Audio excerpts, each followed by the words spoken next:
सास ने किया आटा गीला। शोभा अपने बहू और बेटे के साथ पालमपुर गांव में रहा करती थी। एक दिन शोभा अपनी बहू नीति से कहती है, अरे नीति बहू, जरा इधर तो आ। जी माँ जी, अभी आई, रोहित जी को टिफिन दे रही हूँ। ठीक है बहू, देकर आ। नीति रोहित को टिफिन देकर शोभा के पास जाती है। नीति, मैं ये कह रही थी कि मुझे मार्केट जाना है, तू मेरे साथ चलेगी? नहीं माँ जी, घर में बहुत काम है, आप मार्केट होकर आइए। ठीक है बहू, मैं अकेली ही चली जाती हूँ। ऐसे आप मार्केट में लेने क्या जा रही हो माँ जी? कुछ नहीं बहू, कुछ सामान खरीदना है बस। कल ही तो आप मार्केट गई थी, तो आपने कल क्यों नहीं ले लिया? अरे तो क्या हुआ बहू, मैं आज भी चली जाऊँ तो है? ठीक है माँ जी, जैसा आपको सही लगे। शोभा मार्केट चली जाती है।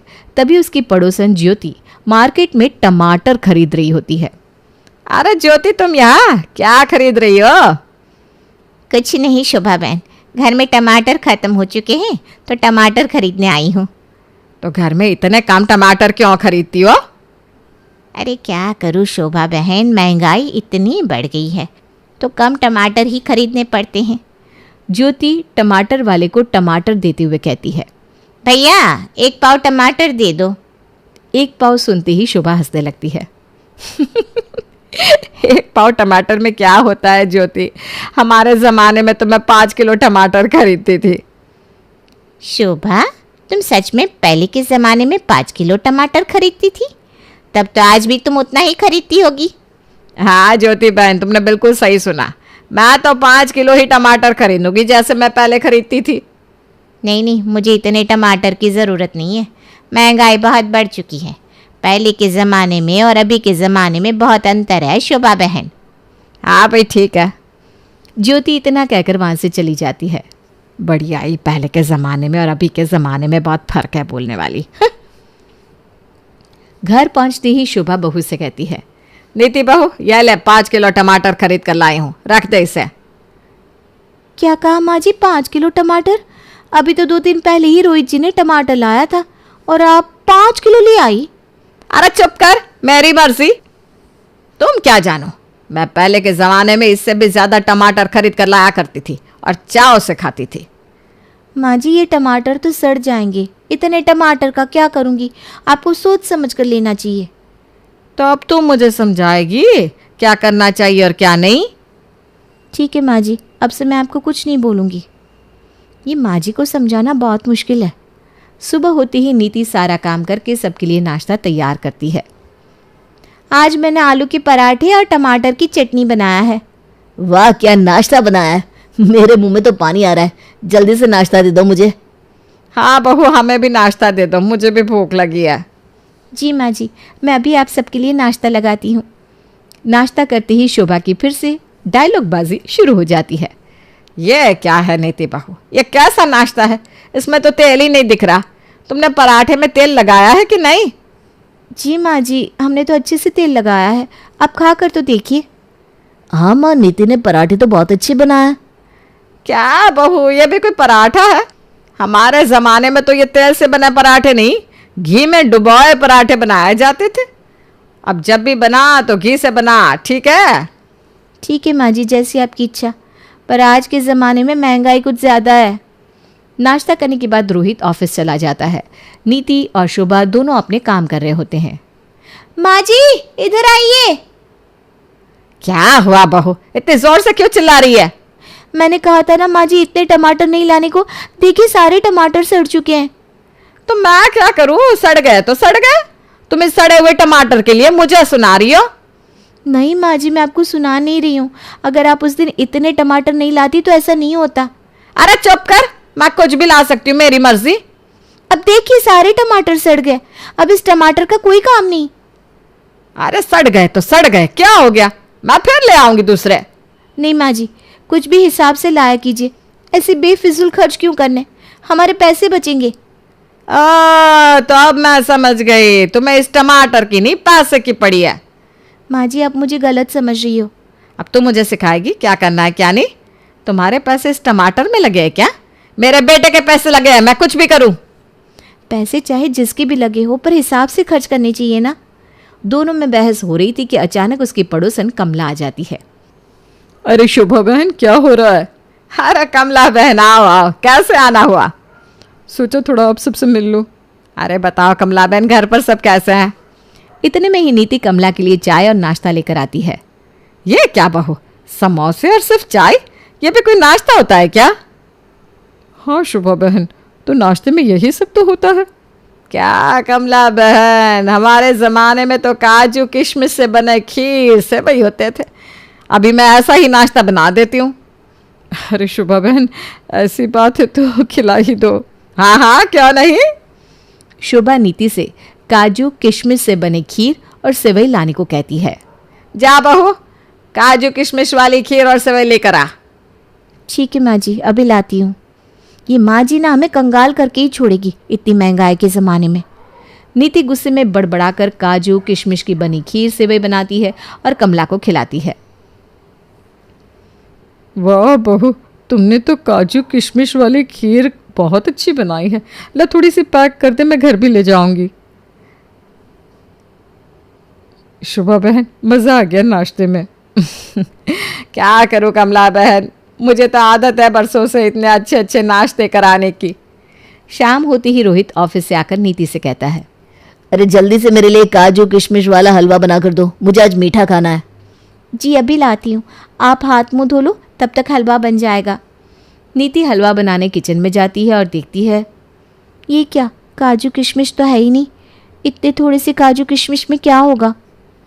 माँ जी, काजू किशमिश तो थोड़े से ही बचे हैं, अब उन्हें हलवा कैसे बना कर दूँ? अरे जो बचे हैं उतने में ही बना ले। नीति उतने में ही हलवा बनाकर तैयार कर देती है और जाकर रोहित को देती है। रोहित खाते ही कहता है, अरे नीति, ये क्या है, कैसा हलवा बनाया है? इसमें काजू किशमिश तो दिख ही नहीं रहे। रोहित जी मैं क्या करूँ, बस इतना ही काजू किशमिश बचा था। अरे पर कुछ दिन पहले तो काजू किशमिश लाया था मैं, तुमने इतनी जल्दी खत्म कर दिए? नहीं रोहित जी, आप मुझे गलत समझ रहे हैं। तुम्हें पता है हर चीज़ों की कीमत बढ़ चुकी है, अब तुम्हें सब कुछ हिसाब से करना चाहिए। इसमें मेरी कोई गलती नहीं है रोहित जी, मैं तो हर चीज़ हिसाब से ही करती हूँ। तो जब तुम सब कुछ अच्छे से करती हो तो फिर ये काजू किशमिश इतनी जल्दी खत्म कैसे हो गए? वो क्या है ना, आज ही सुबह पड़ोसन आई थी, माँ जी ने उनके लिए काजू किशमिश की खीर और सेवई बनाने को कहा था। इतने में ही शोभा वहाँ आती है और गुस्से से नीति को कहती है, अरे ये क्या, तुम मेरे बारे में मेरे बेटे से ही चुगली कर रही हो, मेरे बेटे को भड़का रही हो। नहीं नहीं माँ जी, मैं ऐसा बिल्कुल भी नहीं कर रही हूँ, वो तो इन्होंने ही पूछा तो मैं सिर्फ बता रही हूँ। माँ, इसमें नीति की कोई गलती नहीं है, तुम्हें भी समझना चाहिए, आजकल महंगाई का ज़माना चल रहा है। अरे हमें सोच समझ कर चलना चाहिए। वाह बेटा वाह, तुम बहू की बातों में आकर मुझसे बहस कर रहे हो। नहीं माँ, ऐसा कुछ नहीं है, मैं तुम्हें बस समझा रहा हूँ। अरे बेटा तुम क्या जानो, पहले के ज़माने में इससे भी अच्छे अच्छे पकवान मैं खाती पीती थी, काजू किशमिश शेक वगैरह वगैरह। माँ जी ठीक है, आप पहले के ज़माने में खाया करती थी, लेकिन ये पहले का ज़माना नहीं रहा। अरे बस कर बहू, तुम्हारी बातों में आकर आज मेरे बेटे ने मुझे जवाब दे दिया। अरे माँ बस भी करो, तुम्हें तो समझाना ही बेकार है। शोभा की ये आदतें दिन पर दिन बढ़ती जा रही थी। वो किसी न किसी के सामने सुनाया करती थी। एक दिन, रोहित जी अब मैं माँ जी की ये डायलॉग सुन सुनकर थक चुकी हूँ, अब मुझसे नहीं होगा। हाँ नीति, तुम बिल्कुल सही कह रही हो, माँ की ये बुरी आदत छुड़वानी ही पड़ेगी। रोहित जी, माँ जी हर रोज़ कुछ न कुछ खरीद कर ले आती हैं, काफ़ी ऐसी चीज़ें जो काम की भी नहीं होती। हाँ तुम सही कह रही हो, अगर इस तरह चलता रहा तो हम घर कैसे चलाएंगे? माँ जी की वजह से हम सब घाटे में जा रहे हैं। हम दोनों को ही कुछ करना पड़ेगा अब। हाँ, उन्हें भी तो समझ में आए कि पहले जैसा अब कुछ भी नहीं है। इस महंगाई के ज़माने में हमें सोच समझ कर चलना चाहिए। क्यों ना अब माँ को इस घर की जिम्मेदारी दे दी जाए? हाँ ये बात सही है। अब कुछ ऐसा करना होगा, वरना माँ के चलते हमें ही नुकसान होता रहेगा। दोनों मिलकर प्लान बनाते हैं और फिर शोभा के सामने लड़ाई करना शुरू कर देते हैं। रोहित जी ये क्या लगा रखा है आपने, महंगाई के ज़माने, अब बस भी कीजिए।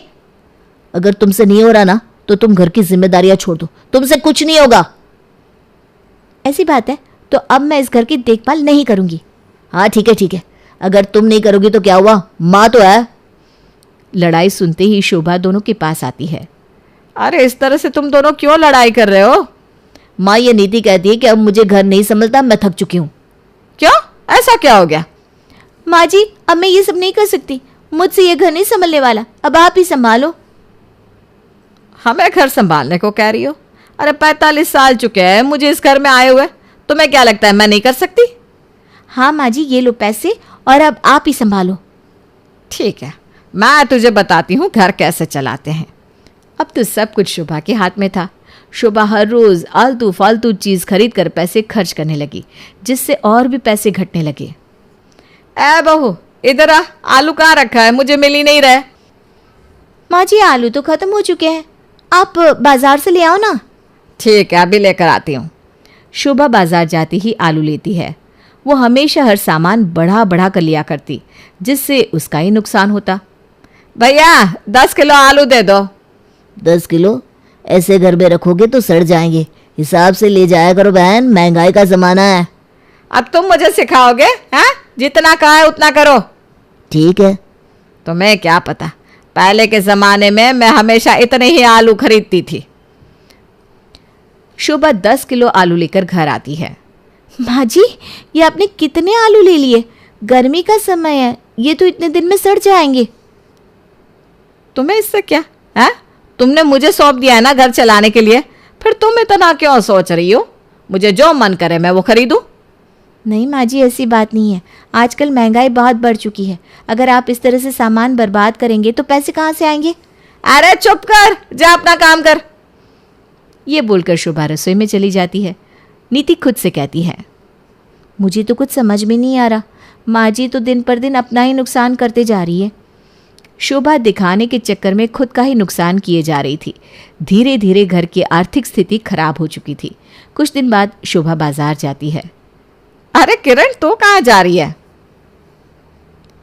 अरे शोभा, तू यहाँ? मैं तो सोना खरीदने जा रही हूँ। क्या कहा, सोना? मैं तो हमेशा से ही सोना पसंद करती हूँ। तो चल ना मेरे साथ। अच्छा चल, मैं भी चलती हूँ, तुम्हारे साथ मैं भी सोना खरीद लूँगी। अच्छा चल चल, मुझे भी कंपनी मिल जाएगी। तुम्हें पता है किरण, पहले के ज़माने में मैं तो 40-50 तोले के सोने खरीदती थी। आज भी ना मैं इतना ही सोना खरीदती हूँ। अच्छी बात है बहन। शोभा के पास इतने पैसे नहीं थे, लेकिन फिर भी उसकी आदत ने उसे मजबूर कर दिया और दिखावे के आड़ में आकर उसने 50 तोले का सोना खरीद लिया। 50 तोले का सोना तो खरीद लिए, पर मेरे पास तो इतने पैसे ही नहीं है और मेरी सहेली भी मेरे साथ है। क्या करूं क्या करूं? शोभा, तुमने कुछ ज़्यादा ही सोना नहीं खरीद लिया? अरे क्या किरण बहन, ये तो बहुत कम है। पहले के ज़माने में तो मैं इससे भी ज़्यादा सोना लेती थी। अच्छा, मैं चलती हूँ, मुझे कुछ और भी काम है। ठीक है बहन, फिर मिलती हूँ। चलो, इससे पीछा छूटा, नहीं तो मेरी तो बेइज्जती हो जाती। शोभा सोना तो खरीद लेती है, पर उसके पास इतने पैसे थे कहाँ? अभी ना मेरे पास 20,000 ही है, ये लो कुछ एडवांस, फिर ना मैं आधे पैसे बाद में दे दूंगी। ठीक है बहन जी, पर आधे पैसे मुझे जल्दी चाहिए। उसने आधे पैसे देकर सोना ले लिया और नीति को दिखाने लगी। ये देखो नीति, मैं 50 तोले का सोना खरीद कर ले आई हूँ। 50 तोले का सोना? इतने पैसे कहाँ से आए माँ जी? अरे तुम्हें उससे क्या, मेरे बेटे ने मुझे सब कुछ सौंपा तो मैं कुछ भी करूँ, उससे तुम्हें क्या? माँ जी, घर में एक पैसा नहीं है और आपने इतना महंगा सोना खरीद लिया। ये बात जब रोहित को पता चलती है तो वो बहुत उदास हो जाता है। हे भगवान, हमने तो माँ को सबक सिखाने के लिए उन्हें घर की जिम्मेदारी सौंपी थी, उन्होंने तो धीरे धीरे करके सारे पैसे ही खत्म कर दिए।